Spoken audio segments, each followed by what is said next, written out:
From massive AAA experiences like Horizon Forbidden West to smaller indie games like Sons of the Forest, open world games are a huge part of what we play. Despite this, many developers and publishers rarely reuse old areas and old maps from previous entries. Part of me gets why a developer wouldn't want to do this. I mean, just look at the response the Spider-Man 2 gameplay reveal got. But I also think revisiting worlds can lead to some interesting storytelling opportunities. In fact, I'd even go as far to say that familiar open worlds can make some games even better. When I heard Tears of the Kingdom would take place in the same Hyrule as Breath of the Wild, I was disappointed and a little skeptical. The follow-up to one of Nintendo's most revolutionary titles was reusing a map that I and many others had already spent hundreds of hours exploring. Little did I know, the familiar map may be one of Tears of the Kingdom's greatest strengths. Now, developers reuse assets all the time. This isn't new and it's not going away anytime soon. Ragnarok uses many of the same animations from God of War 2018, Call of Duty will dust off and re-implement reload animations for returning guns, even Nintendo yanked entire character animations and 3D objects from Ocarina of Time and dropped them into Majora's Mask.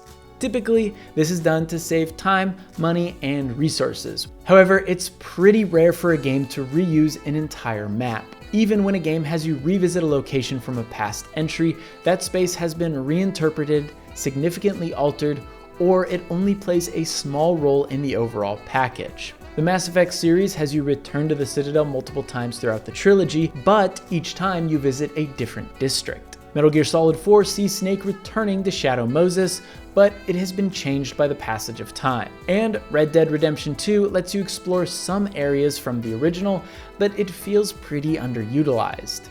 Nearly every Zelda game takes place in Hyrule, but each entry features a very different interpretation of that world. For me, a new world to explore has always been an important part of any sequel. Well, that is, until I played Tears of the Kingdom. When I left the Sky Islands and first touched down on Central Hyrule, I felt like I was returning home after a long trip. The calm fields stretched into the distance, Hyrule Castle loomed over the emerald green plains, Death Mountain jutted up from the horizon, bringing with it memories of me clambering the behemoth years ago. I get it, there's something exciting about exploring a brand new world, but it can be equally comforting to revisit an old one. Sure, nostalgia can be intoxicating, especially when it comes to a series like Zelda, but I also think revisiting an old map can often lead to some interesting opportunities from a design and mechanical standpoint. One of the most obvious examples is the player's relationship with the minimap. The way I see it, minimaps are kind of a necessary evil. It can take a very long time for players to familiarize themselves with a map as sprawling as Hyrule. Minimaps prevent the player from constantly checking the map every few minutes. Tears of the Kingdom has a minimap, but I never use it. Why? Because I know my way around Hyrule. Now, I don't want to downplay Nintendo's fantastic world design here. As you explore, your eyes are naturally drawn to important locations, and the colorful biomes make each area feel distinct. But I also just knew where I was going. Help the Rito? Okay, that's in the northwest, tucked away in the Hebra Mountains. Help the Gerudo? Alright, let's head southwest and prepare for the heat.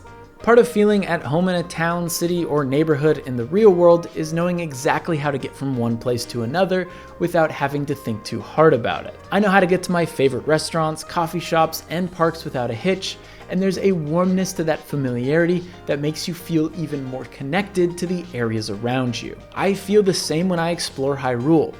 There is something we're missing though. One of the most compelling aspects of Tears of the Kingdom's map is how it's changed over the years. New settlements have popped up, characters have gotten older, the infrastructure has evolved, and of course, the upheaval has littered the land with debris. The world has moved on from the events of Breath of the Wild, but you can still see the ghosts of Hyrule's past. Ghosts not only from an ancient civilization, but the ghosts from Link's previous adventure that we got to participate in. The Zelda series is steeped in forlorn legends about heroes from the past and ancient villains, but for the first time in the series, you get to return to the same place that you saved a few years ago. You are already part of that legend, and you can see the direct outcome of the legend that you lived.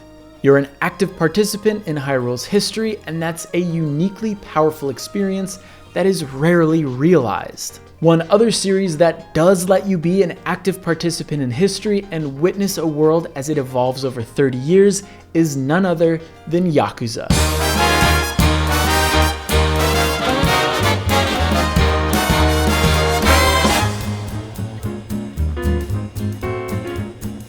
The Yakuza games are special for many reasons, but one of the most fascinating aspects of the entire series is how multi-layered the fictional district of Kamurocho is. Settings, especially in games, are often compared to characters. It makes sense given how video games, more than any other medium, let you explore a fictional space at your own leisure. But most of these settings are typically missing one thing: the passage of time. Rarely do we get to see these spaces change and evolve in meaningful ways. GTA 5 feels like an early 2010s time capsule at this point, one that was informed by the pop culture of the era. Now, don't get me wrong, art is supposed to reflect the culture of its time, but it also makes these beautifully detailed worlds feel as though they're stuck in a vacuum. Nothing gets in, and characters never grow old. Meanwhile, Kamurocho feels like a real place that changes with the times. It has kept the same layout, same streets, and even some of the same buildings and businesses that date back to the first Yakuza from 2005. But each iteration paints the streets of Kamurocho with a slightly different stroke to reflect the changing times. New technology is introduced, characters move in and out, and businesses open and close. It's a form of long-term storytelling and world building that games rarely get to explore because they never stick to one location between games. And it's a shame because that can lead to some deep-seated player attachment. For example, in the Yakuza games, restaurants play a major role because they're how you recover health. You're incentivized to visit these places to take a tiny break, relax, and admire the gorgeous pictures of food and beer. It's easy to form an attachment to these places over time, just like how we do with food haunts in real life. That coffee shop you stop at in the morning on the way to work started as a simple way to get that good bean drip that you need to be a functioning person. But over time, its familiar comfort brings its own value. One of my favorite examples of this comes from my pal Jean-Luc and his experience with a takoyaki stand in Yakuza 0 through 2. It's at the intersection of Tenkaichi Street and Taihei Boulevard. He'd stop there to take a quick breather and enjoy the moment before slamming some dude's face into the pavement. Now, cut to Yakuza 3. That wonderful takoyaki spot had been replaced with a gelato shop. It seems gentrification even comes for Kamurocho. Returning to Kamurocho every few years is not unlike returning to your hometown and finding comfort in what remained the same all these years and being heartbroken when something from your childhood is no longer around. Look, I'm not here to advocate that every game should reuse old maps. In fact, I think that would be a pretty bad decision. One of my favorite things about games is exploring these new and fantastical worlds. But I do think that in some cases a familiar open world can make for a stronger experience and stir up emotions that other settings just can't. And Tears of the Kingdom is a fantastic example of that.